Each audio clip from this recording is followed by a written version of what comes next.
Jet lag is my boyfriend. Jet lag is a god. Just roll the intro.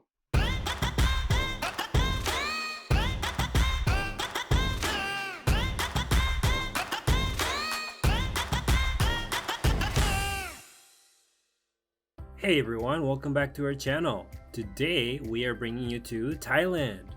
But let's go back in time a little bit. After a very long trip with layovers in San Francisco and Tokyo, we landed in Bangkok at around midnight. Customs was a breeze. They only saw our passports and stamped them. But if you're watching from Mexico or any other country, I would strongly suggest that you review any visa requirements to come here. Anyway, we finally arrived at the Airbnb at around 2 AM and we only slept for like an hour. When we woke up, we did what anyone with jet lag and 1 hour of sleep would do. We went to a market. Their public transportation system is well thought out. It is very modern and convenient. It might be intimidating at times, but once you get used to it, you'll ride like local. As you can see, we were determined to be the first ones in line to enter that market. This is pretty cool.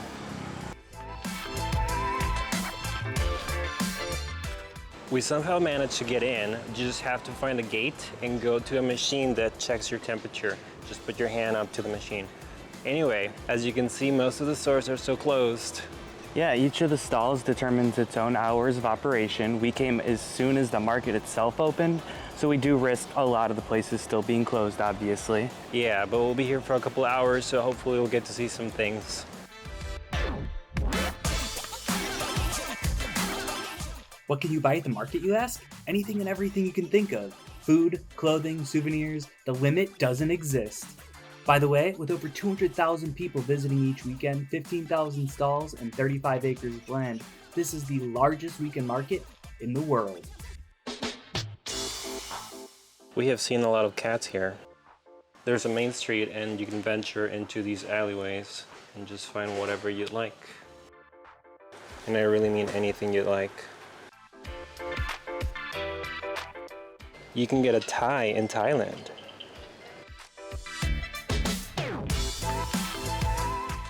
It's been nice so far. Nathan has gotten like 17 wind chimes.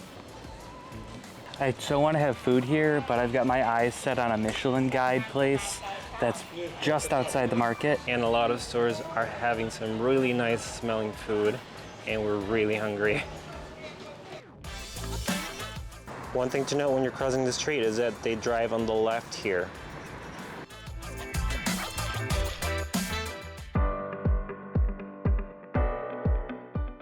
We're looking at some delicious stir-fried shank beef khao soi with egg. And if you pan over to my chrysanthemum milk tea, it tastes like giving grandma a hickey. I thought it was gross. This one is stir-fried khao soi with northern-style sausage. Khao soi must be the fried noodles on top. And the last dish for this lunch is stir-fried rice noodles with Vietnamese pork sausages, shredded pork, and crispy pork. Yum! Alright, we're going to this one. We want 2 cards. And we're good to go. 60.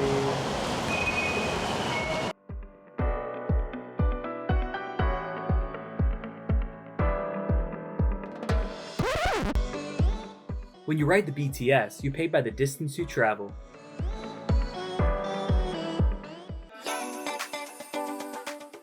That food was delicious. My favorite was the beef. Absolutely exquisite. I loved the curry dish. Yeah. That was amazing. But it was a Michelin restaurant, so guess how much it cost? I don't know, like 40? 14 14 for the two of us? for the whole thing. Wow, that is a steal. Our next stop is the Jim Thompson house. This is not it. I just wanted you to see this. This is it. If you want to go in, you have to enter with the tour. And I believe they happen every 30 minutes. As Kevin said, you'll need a tour to see this building.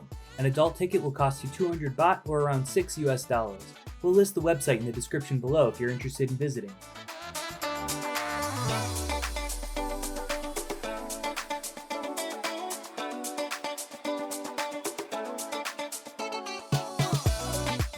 These precious structures will be a common sight everywhere in Thailand. This is because, according to tradition, spirits inhabit the land.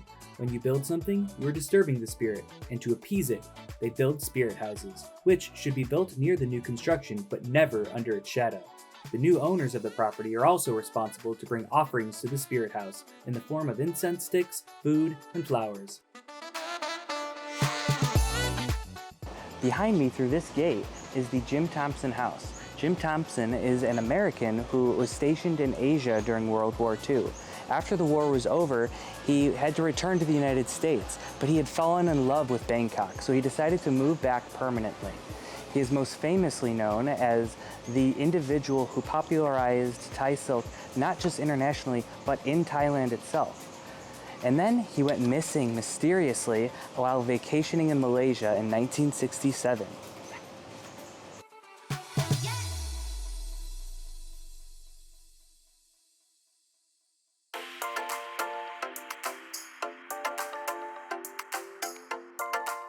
We then went to the Bangkok Art and Culture Center. There we watched a Japanese film about war. It was a great opportunity for Nathan to rest his eyes.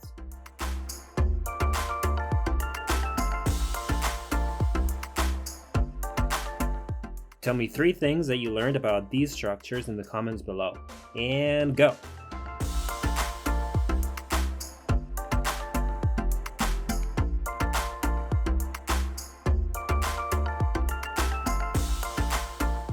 Humidity is my nemesis, and I desperately needed to cool down, so we went across the street to this mall.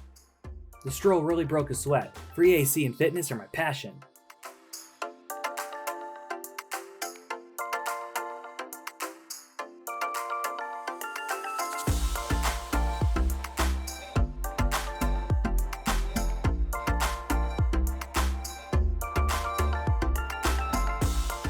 After that, we visited this peculiar park with very unusual inhabitants.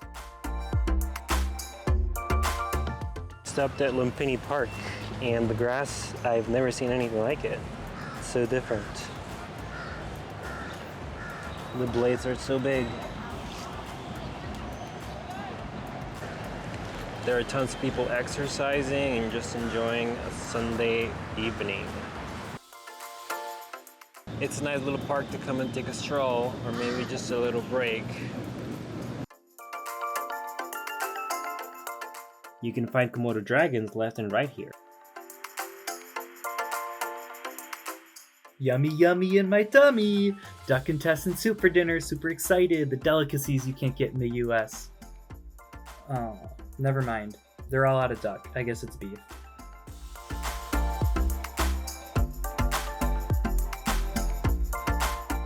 So what do you think of Bangkok so far? I have heat rash, Oh no, and just about everything hurts. we probably don't want to know where. I should have seen it coming too, because we've been to Southeast Asia before. Yeah, and it was pretty hot and pretty humid.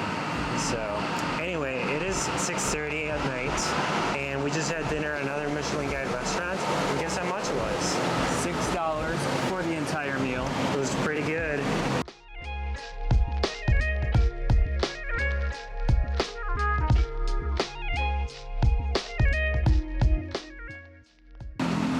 One thing you should know is that most places don't take credit cards. I was able to use a credit card at one place today.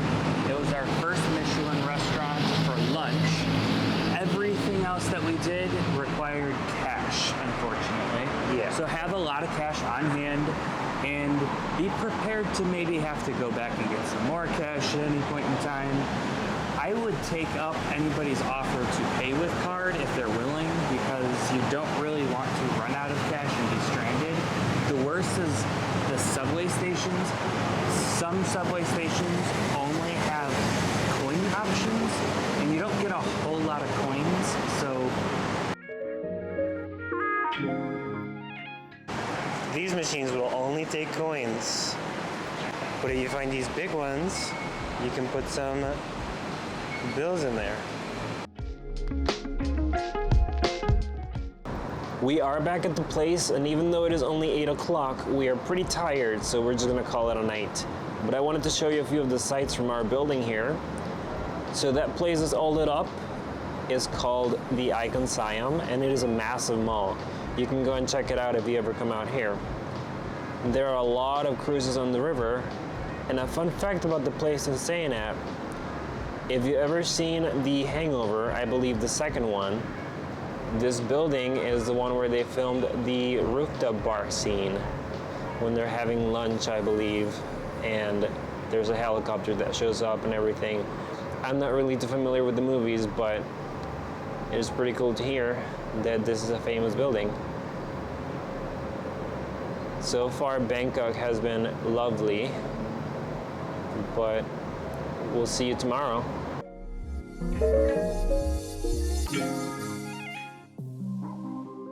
Hey, all you wanderers out there, thanks for watching our channel. Don't forget to like and subscribe to find out where we're bound to next. And remember, one night in Bangkok makes a hard man humble.